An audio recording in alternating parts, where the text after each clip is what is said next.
이 글을 읽고 계신 분들 중에는 이미 병원에서 한 번쯤 이런 말을 들어보신 분들이 많을 겁니다. 혈압이 좀 높다. 혈당 관리가 필요하다. 콜레스테롤 수치가 경계선이다. 처음엔 그 말이 크게 와닿지 않습니다. 약을 처방받고 며칠 지나 다시 검사하면 수치가 조금 내려가 있고 의사는 지금은 괜찮다고 말해줍니다. 그 말을 듣는 순간 마음이 놓입니다. 아, 아직은 괜찮구나. 약만 잘 챙겨 먹으면 되는 거구나. 그렇게 생각한 채 일상으로 돌아갑니다. 밥은 평소처럼 먹고, 목마르면 음료 하나 마시고, 출출하면 간식 조금 집어 먹습니다. 운동은 바쁠 때 못하더라도 아예 안 하는 건 아니니까 스스로를 위로합니다. 술, 담배도 예전보다는 줄였고, 나름 조심하고 있다고 생각합니다. 그런데 문제는 바로 그 괜찮다고 느끼는 상태입니다. 실제로 병원에서 가장 자주 듣는 말이 이겁니다. 약은 빠짐없이 먹고 있는데 왜 수치가 다시 올라가냐는 말, 특별히 무리한 게 없는데 왜 갑자기 이렇게 됐냐는 말입니다. 어떤 분은 이렇게 말합니다. 약 먹고 있으니까 안심했어요. 그런데 그 안심이 오히려 가장 위험한 순간이 됩니다. 현실에서는 정말 아무 예고도 없이 일이 벌어집니다.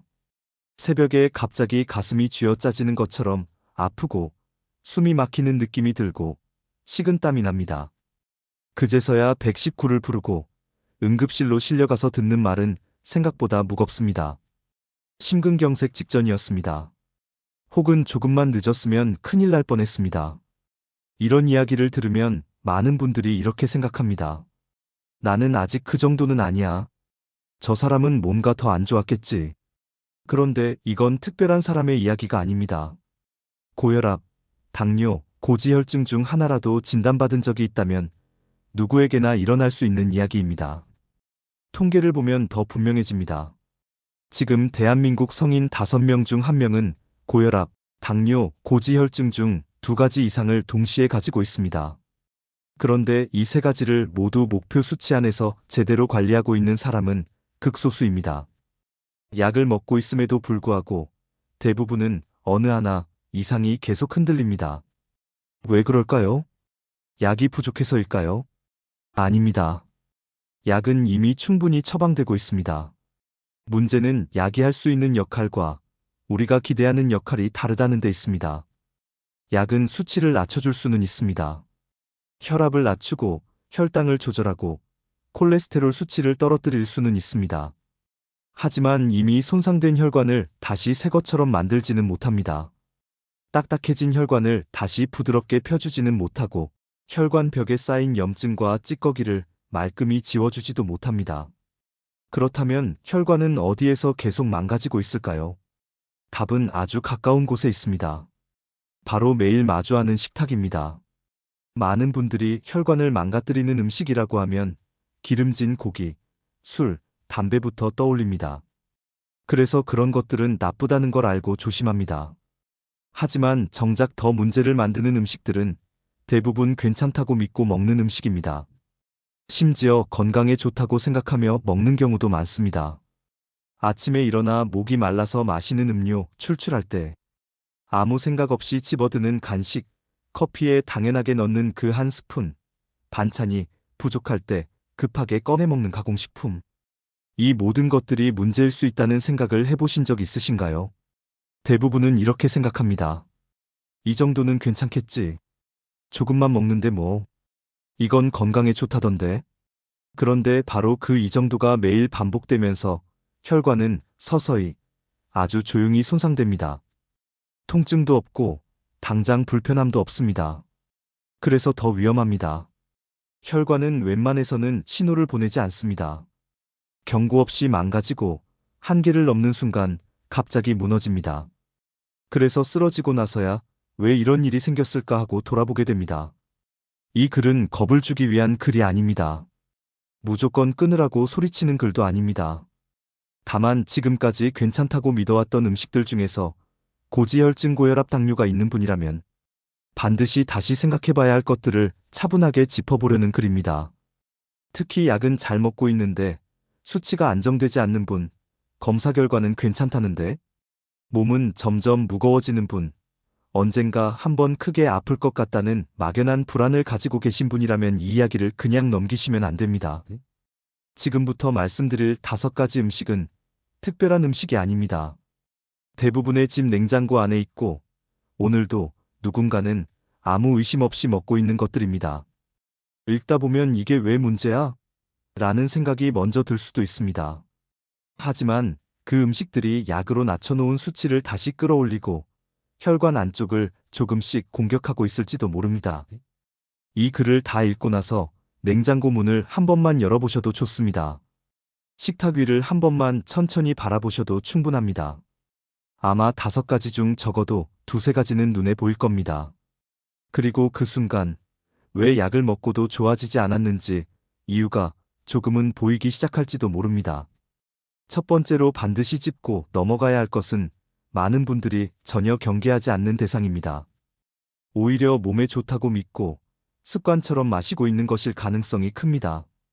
그래서 이 이야기를 처음 들으면 설마 이게 문제일까라는 생각이 먼저 들 수 있습니다. 하지만 실제로 고지혈증, 고혈압, 당뇨가 함께 있는 분들, 식단을 자세히 들여다보면 거의 빠지지 않고 등장하는 공통점이 하나 있습니다. 바로 액상과당이 들어간 음료입니다. 대부분 이렇게 말씀하십니다. 탄산은 잘 안 마신다고, 단 음료는 피한다고, 설탕은 줄였다고 말입니다. 그런데 냉장고 문을 열어보면 상황은 조금 달라집니다. 과일 주스, 이온 음료, 캔커피, 커피 믹스, 요구르트 음료, 건강 음료라고 적힌 병들, 심지어 무가당이나 저당이라고 적힌 제품들까지. 이 중 상당수에는 액상과당이 들어있습니다. 문제는 이게 달아서가 아닙니다. 액상과당은 몸에 들어온 뒤에 작용 방식 자체가 다릅니다.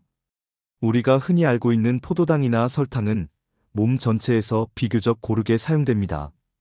그런데 액상과당은 다릅니다. 입에 들어오는 순간 거의 대부분이 간으로 바로 향합니다. 간에 집중적으로 도착한 액상과당은 에너지로 천천히 쓰이지 않습니다. 대부분 빠르게 지방으로 바뀝니다. 그리고 그 지방은 그대로 혈액으로 흘러나와 중성지방 수치를 급격하게 끌어올립니다. 그래서 이런 분들이 많습니다. 밥을 많이 먹지도 않고 고기를 즐겨 먹는 편도 아닌데 중성지방 수치가 높게 나오는 분들 말입니다. 나는 식단 조심하고 있는데 왜 이럴까라고 생각하셨다면 혹시 마시는 것에 대해서는 크게 신경 쓰지 않고 계셨던 건 아닌지 돌아볼 필요가 있습니다. 여기서 끝이 아닙니다. 액상과당은 혈관 안쪽에 염증을 일으킵니다. 혈관 내벽은 아주 얇고 부드러운 조직인데 이 표면에 염증이 반복적으로 생기면 점점 거칠어집니다. 그 거친 틈 사이로 콜레스테롤과 지방 찌꺼기가 달라붙기 시작합니다. 이 과정이 바로 동맥경화의 시작입니다. 그런데 이 과정은 아프지 않습니다. 특별한 증상도 없습니다. 그래서 더 무섭습니다. 몸은 아무 말도 하지 않는데 혈관 안에서는 조용히 문제가 쌓여갑니다. 많은 분들이 이렇게 말씀하십니다.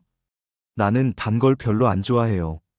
그런데 액상과당의 진짜 위험은 단맛이 아닙니다. 액상과당은 우리 몸의 배부름 신호를 둔하게 만듭니다.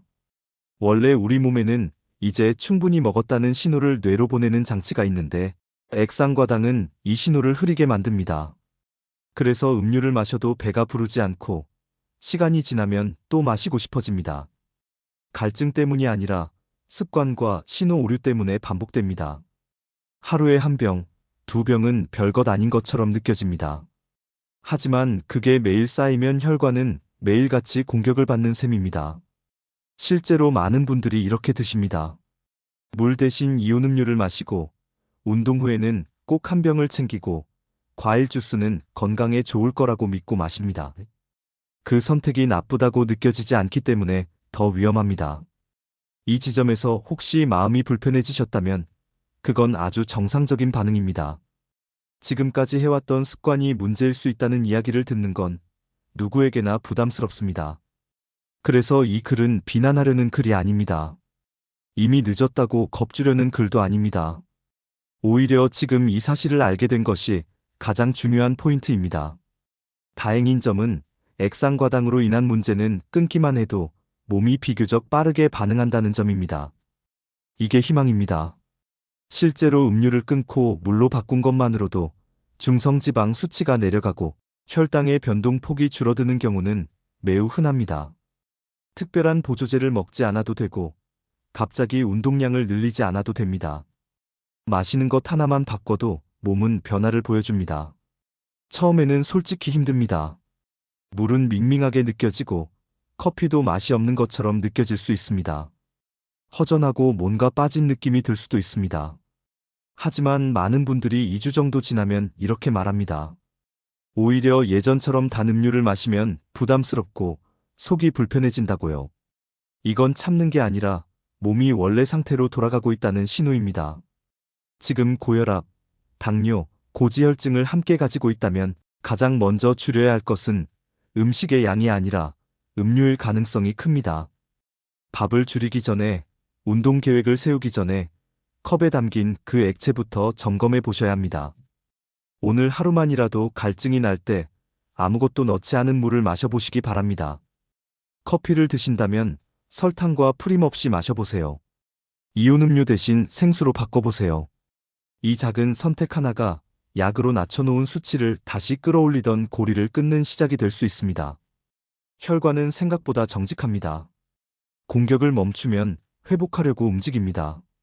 두 번째로 반드시 짚어야 할 것은 많은 분들이 조금쯤은 괜찮겠지라고 생각하는 음식입니다.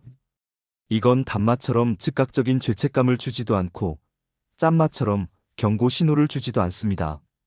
오히려 부드럽고 고소해서 스트레스 받을 때 손이 먼저 가는 경우가 많습니다.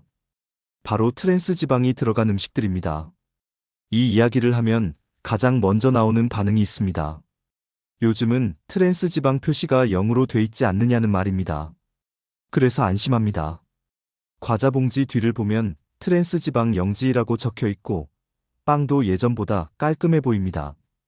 그런데 여기에는 우리가 잘 모르는 함정이 하나 있습니다. 트랜스 지방 0지 표시는 아예 들어있지 않다는 뜻이 아닙니다. 일정 기준 이하일 경우 0으로 표시할 수 있기 때문에 소량의 트랜스 지방은 여전히 들어있을 수 있습니다. 문제는 이 소량이 한 번으로 끝나지 않는다는 점입니다.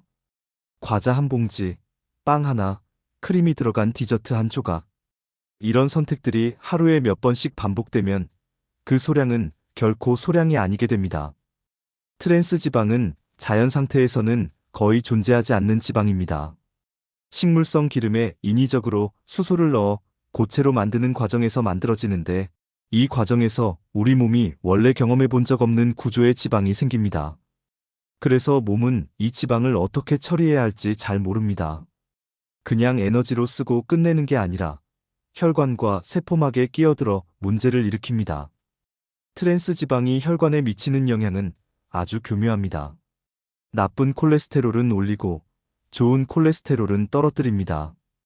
이 두 가지가 동시에 일어납니다. 그래서 혈액 검사 수치를 보면 겉으로는 큰 변화가 없어 보일 수도 있습니다. 하지만 혈관 안에서는 균형이 깨지고 있습니다. 더 심각한 문제는 혈관 안쪽을 덮고 있는 얇은 세포층입니다. 이 세포층은 혈관을 부드럽게 유지하고 혈액이 원활하게 흐르도록 돕는 역할을 합니다. 트랜스 지방은 이 세포층 사이에 끼어들어 구조 자체를 흐트러뜨립니다. 한번 손상된 구조는 쉽게 회복되지 않습니다. 이게 무서운 이유입니다. 이 과정 역시 통증이 없습니다. 몸은 조용합니다. 그래서 대부분은 모릅니다. 그냥 피곤한 날에 과자 하나 더 먹고 빵 하나 더 집어들고 튀김 하나 더 먹게 됩니다. 특히 바쁜 날, 스트레스가 많은 날일수록 이런 음식들이 더 위로처럼 느껴집니다. 하루에 이것만 먹는 건 아니잖아요. 매일 먹는 것도 아닌데요. 이 말들이 틀린 말은 아닙니다. 하지만 혈관은 그런 식으로 계산하지 않습니다. 혈관은 누적된 자극에 반응합니다. 하루에 조금씩 들어오는 트랜스 지방이 며칠, 몇 달, 몇 년 쌓이면서 혈관은 점점 더 단단해지고 회복할 힘을 잃어갑니다. 특히 고지혈증, 고혈압, 당뇨가 함께 있는 분들은 이미 혈관이 예민해진 상태입니다.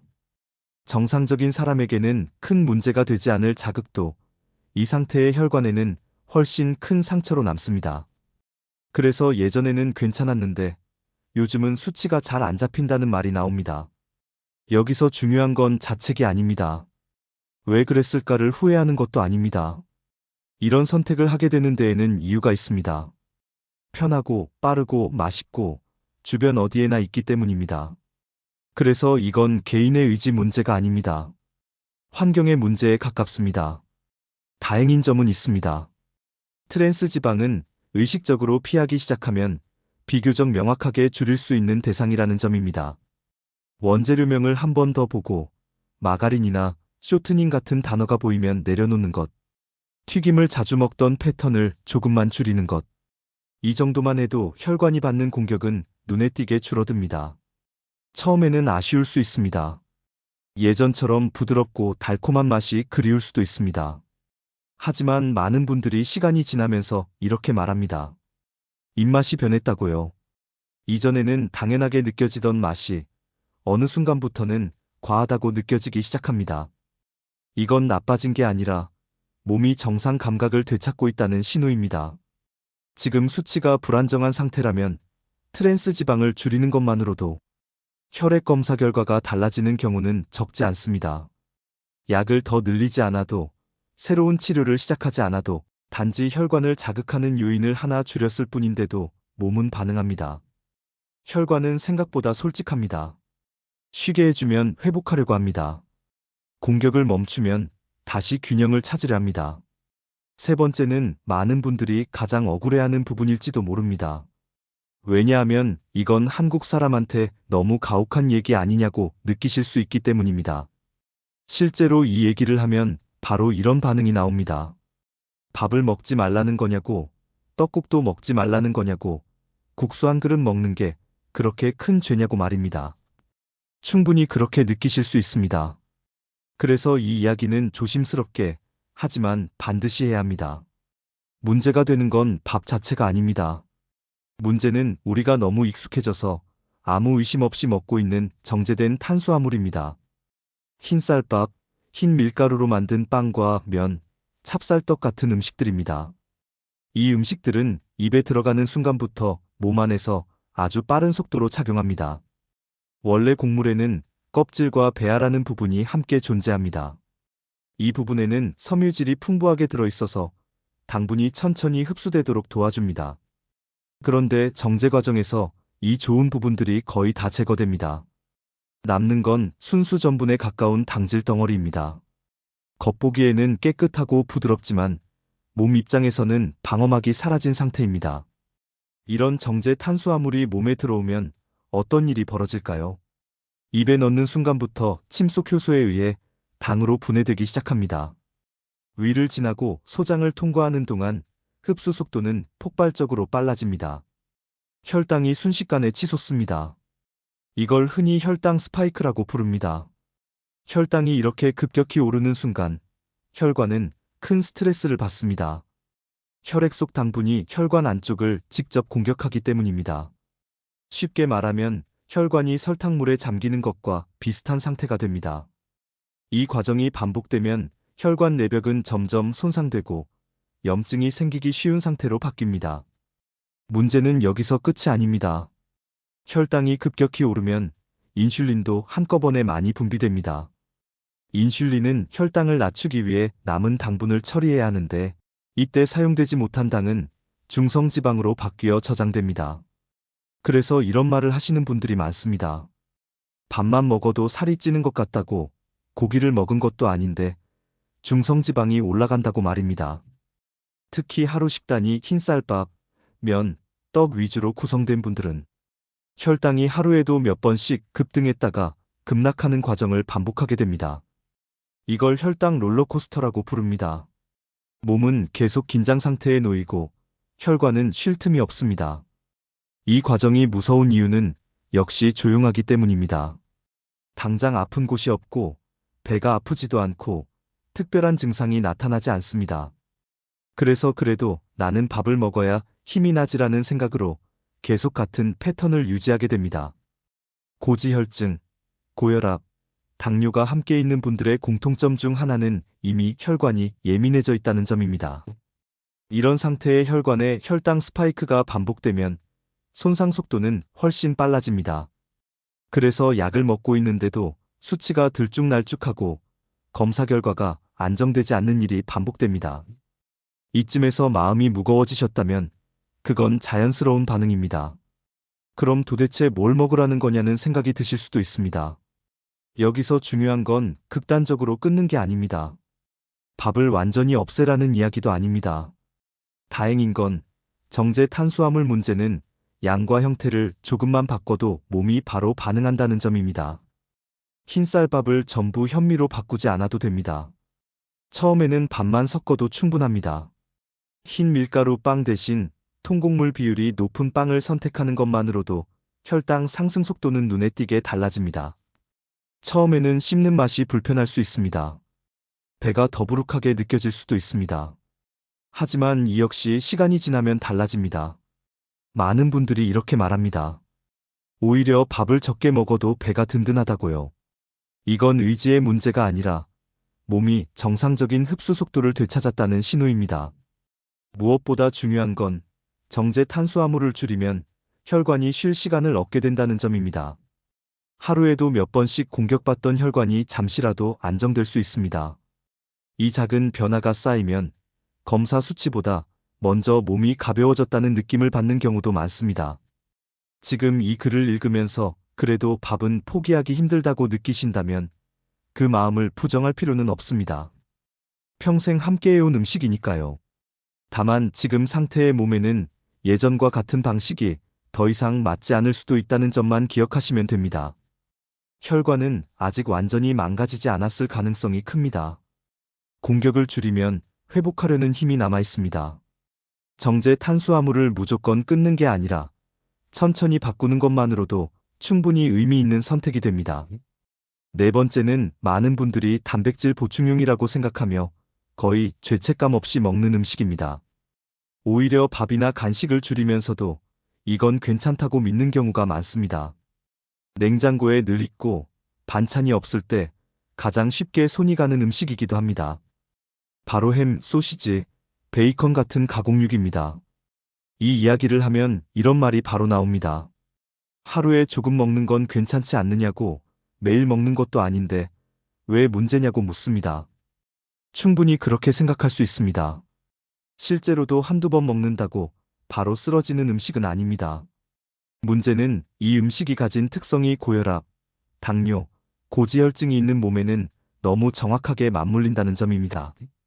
가공육의 첫 번째 문제는 나트륨입니다. 햄이나 소시지는 생각보다 훨씬 많은 소금을 품고 있습니다. 같은 양의 생고기와 비교해도 나트륨 함량은 몇 배씩 차이가 납니다. 이 나트륨은 혈관을 직접 수축시킵니다. 혈관이 수축하면 혈압은 자연스럽게 올라갑니다. 고혈압이 있는 분들에게 이 과정은 혈관에 반복적인 상처를 남깁니다. 두 번째 문제는 보존을 위해 들어가는 첨가물입니다. 가공육이 오랫동안 색이 변하지 않고 맛이 유지되는 데에는 이유가 있습니다. 그 과정에서 사용되는 물질들은 몸 안에 들어와서 전혀 다른 작용을 합니다. 혈당 조절을 방해하고 인슐린의 역할을 둔하게 만들고 염증 반응을 키우는 방향으로 작용합니다. 그래서 이런 일이 벌어집니다. 밥을 줄였는데도 혈당이 잘 안 잡히고 기름진 음식을 많이 먹은 것도 아닌데 콜레스테롤 수치가 쉽게 내려가지 않습니다. 이유를 찾지 못한 채 양 용량만 조금씩 늘어나기도 합니다. 하지만 문제의 한 축이 식탁 위에 그대로 남아있는 경우도 적지 않습니다. 가공육이 더 무서운 이유는 익숙함입니다. 아침에 빵에 햄을 끼워 먹고 김밥에 소시지를 넣고 반찬이 없을 때 소시지를 볶아 먹습니다. 아이들 반찬으로 시작했지만 어느 순간부터 가족 모두의 식탁에 자연스럽게 올라옵니다. 너무 익숙해서 문제로 인식하지 못합니다. 여기까지 읽으면서 마음이 불편해지셨다면 그건 아주 정상적인 반응입니다. 이것까지 조심해야 하나라는 생각이 들 수 있습니다. 이미 신경 써야 할 것도 많은데 또 하나가 추가된 느낌이 들 수도 있습니다. 그래서 이 이야기는 비난이 아니라 현실적인 선택의 문제로 봐야 합니다. 다행인 점은 가공육은 줄이기만 해도 효과가 비교적 분명하게 나타난다는 점입니다. 완전히 끊지 않아도 됩니다. 빈도를 줄이는 것만으로도 혈압과 혈당, 콜레스테롤이 동시에 안정되는 경우를 자주 봅니다. 햄 대신 생선이나 두부를 선택하는 날이 늘어나면 몸은 그 변화를 그대로 받아들입니다. 처음에는 번거롭게 느껴질 수 있습니다. 익숙한 맛이 그리울 수도 있습니다. 하지만 시간이 지나면 이런 말을 하시는 분들이 많습니다. 예전에는 몰랐는데 가공육을 먹고 나면 몸이 무겁게 느껴진다고요. 이건 예민해진 게 아니라 몸이 신호를 다시 보내기 시작했다는 뜻입니다. 지금 수치가 불안정한 상태라면 가공육을 줄이는 것만으로도 약을 더 늘리지 않고도 안정되는 경우가 있습니다. 혈관은 단순합니다. 공격을 줄이면 숨을 돌립니다. 네 번째는 여기까지입니다. 다섯 번째는 앞에 네 가지보다 더 눈에 잘 띄지 않습니다. 그래서 더 위험합니다.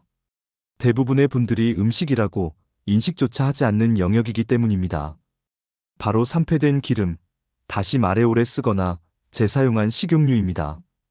이 이야기를 들으면 많은 분들이 이렇게 생각합니다. 집에서는 튀김을 자주 안 한다고, 기름도 냄새 안 나고, 색도 괜찮아 보인다고 말입니다. 그래서 별 문제 없다고 느낍니다. 하지만 기름은 겉모습이나 냄새만으로는 상태를 판단하기 어렵습니다. 특히 고온과 공기에 반복적으로 노출된 기름은 이미 화학적으로 변질돼 있을 가능성이 큽니다. 기름이 산패된다는 건 단순히 오래됐다는 뜻이 아닙니다. 기름이 열과 산소를 만나면서 구조 자체가 바뀌는 과정입니다. 이 과정에서 생기는 물질들은 우리 몸에서 독성에 가깝게 작용합니다. 문제는 이 독성이 위장처럼 바로 반응하는 장기에만 영향을 주는 게 아니라 혈관을 조용히 공격한다는 점입니다. 산패된 기름이 몸에 들어오면 혈액 속을 떠다니는 콜레스테롤과 만나게 됩니다. 이때 나쁜 콜레스테롤이 산화됩니다. 산화된 콜레스테롤은 성질이 완전히 달라집니다. 크기가 작아지고 단단해지고 혈관 벽 틈새로 더 쉽게 파고듭니다. 그리고 들어간 자리에서 염증을 일으키고 혈관을 직접 손상시킵니다. 이 과정 역시 통증이 없습니다. 아무 느낌이 없습니다. 그래서 더 무섭습니다. 오늘 먹은 튀김 한 조각, 어제 먹은 전, 그제 먹은 분식 한 끼가 당장 문제를 일으키지는 않습니다. 하지만 이런 선택들이 반복되면 혈관은 점점 더 회복하기 어려운 상태로 변해갑니다. 집에서 사용하는 기름도 예외는 아닙니다. 한번 개봉한 기름을 몇 달씩 두고 쓰는 경우가 많습니다. 특히 부엌처럼 온도가 높고 빛이 많은 공간에 두면 기름은 생각보다 빠르게 변질됩니다. 냄새가 나지 않아도, 색이 크게 변하지 않아도 이미 산패는 진행되고 있을 수 있습니다. 외식은 더 문제입니다. 분식집, 치킨집, 튀김류를 자주 다루는 곳에서는 같은 기름을 여러 번 사용하는 경우가 적지 않습니다. 그 기름이 검게 변해가는 모습 한 번쯤 보신 적 있으실 겁니다. 그건 단순히 더러워진 게 아니라 산패가 심하게 진행되고 있다는 신호입니다. 고지혈증, 고혈압, 당뇨가 있는 분들의 혈관은 이미 방어력이 떨어진 상태입니다. 이런 상태에서 산패된 기름이 반복적으로 들어오면 혈관은 회복할 시간을 거의 얻지 못합니다. 그래서 아무리 약을 잘 먹어도 수치가 안정되지 않고 어느 순간 한계에 도달하게 됩니다. 여기까지 읽으시면서 도대체 먹을 게 뭐가 남느냐는 생각이 드셨을지도 모릅니다. 충분히 그럴 수 있습니다. 그래서 이 글의 목적은 완벽한 식단을 요구하는 게 아닙니다. 단 하나 혈관을 계속 공격하고 있는 요인들을 인식하고 그중 일부라도 줄이자는 데 있습니다. 다행인 점은 분명히 있습니다. 기름 문제는 바꾸는 순간 바로 개선 효과를 기대할 수 있다는 점입니다. 집에서 튀김을 할 경우 한 번 사용한 기름은 과감하게 버리는 것, 오래된 기름은 아깝더라도 정리하는 것, 볶음이나 조리에는 산패에 비교적 강한 기름을 소량 사용하는 것. 이런 선택만으로도 혈관이 받는 부담은 눈에 띄게 줄어듭니다. 외식에서도 완벽할 필요는 없습니다. 다만 튀김류를 매번 선택하지 않는 것, 가능한 한 굽거나 찌는 조리법을 고르는 것만으로도 충분합니다. 이건 의지의 문제가 아니라 방향의 문제입니다. 여기까지 5가지를 모두 살펴봤습니다. 액상과당이 들어간 음료, 트랜스 지방이 숨어있는 가공식품, 정제된 탄수화물, 가공육, 그리고 산패된 기름. 이 5가지의 공통점은 하나입니다. 하나하나는 별것 아닌 것처럼 느껴진다는 점입니다. 그래서 매일 반복됩니다. 그리고 그 반복이 혈관을 망가뜨립니다. 이 글을 읽고 나서 스스로를 책망할 필요는 없습니다. 지금까지 그렇게 먹어온 건 개인의 잘못이 아니라 환경과 정보의 문제였을 가능성이 큽니다. 중요한 건 지금 이 순간부터입니다. 이미 혈관이 완전히 망가졌다면 이런 글을 읽고 있지도 않을 겁니다. 아직 선택할 시간이 남아있다는 뜻입니다. 혈관은 생각보다 강합니다. 공격을 멈추면 회복하려고 움직입니다. 완벽하게 바꾸지 않아도 됩니다. 5가지 중 2가지만 줄여도 몸은 반응합니다. 한 가지라도 의식적으로 피하기 시작하면 약으로만 잡히지 않던 수치가 서서히 안정되기 시작합니다. 오늘 저녁 식탁을 한 번만 돌아보시기 바랍니다. 냉장고를 열어보고, 찬장을 열어보고, 컵에 담긴 음료를 한번 바라보시기 바랍니다. 지금까지 아무 생각 없이 지나쳤던 것들 중에 이제는 다른 선택을 할 수 있는 순간이 분명히 있습니다. 건강은 어느 날 갑자기 무너지는 것처럼 보이지만 사실은 아주 작은 선택들이 쌓인 결과입니다. 그리고 그 선택은 언제든 다시 바꿀 수 있습니다. 오늘이 그 시작이 될 수 있습니다.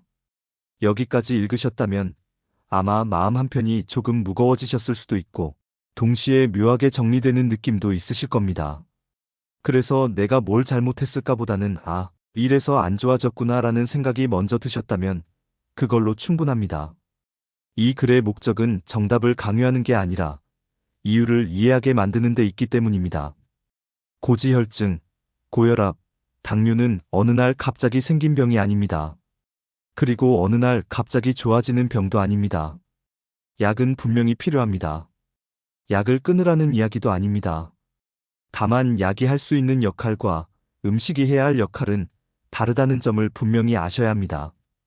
약은 수치를 관리해주지만 혈관이 회복될 수 있는 환경을 만들어주지는 못합니다. 그 환경을 만드는 건 결국 매일 반복되는 선택입니다. 지금까지 이야기한 5가지 음식은 모두 공통점이 있습니다. 특별히 나쁘게 느껴지지 않았다는 점, 그래서 습관처럼 반복됐다는 점입니다. 이 습관은 의지가 약해서 생긴 게 아닙니다. 누구나 그렇게 살도록 만들어진 환경 속에 있었기 때문입니다. 그렇기 때문에 지금까지를 후회할 필요는 없습니다. 중요한 건 지금입니다. 오늘 이 글을 읽고 있다는 사실 자체가 이미 한 번은 멈춰서서 생각해보게 됐다는 뜻입니다. 그리고 그 멈춤 하나만으로도 방향은 달라질 수 있습니다. 모든 걸 한 번에 바꿀 필요는 없습니다. 오늘 당장 냉장고에 있는 음료 하나를 내려놓는 것, 내일 장을 볼 때 가공육 대신 다른 선택을 해보는 것, 다음 식사에서 밥의 양이나 형태를 조금만 바꿔보는 것. 이런 작은 선택 하나하나가 혈관에게는 휴식이 됩니다. 혈관은 생각보다 묵묵합니다. 지금까지 얼마나 무리했는지 말하지도 않고 불평하지도 않습니다. 다만 한계를 넘으면 갑자기 신호를 보냅니다. 그 신호가 심근경색일 수도 있고 뇌졸중일 수도 있습니다. 그래서 미리 알아차리는 게 중요합니다. 아플 때가 아니라 아직 선택할 수 있을 때 말입니다. 혹시 지금 이제 와서 바꿔봤자 의미가 있을까라는 생각이 드신다면 그 걱정부터 내려놓으셔도 됩니다. 혈관은 공격만 멈춰줘도 회복하려는 방향으로 움직입니다.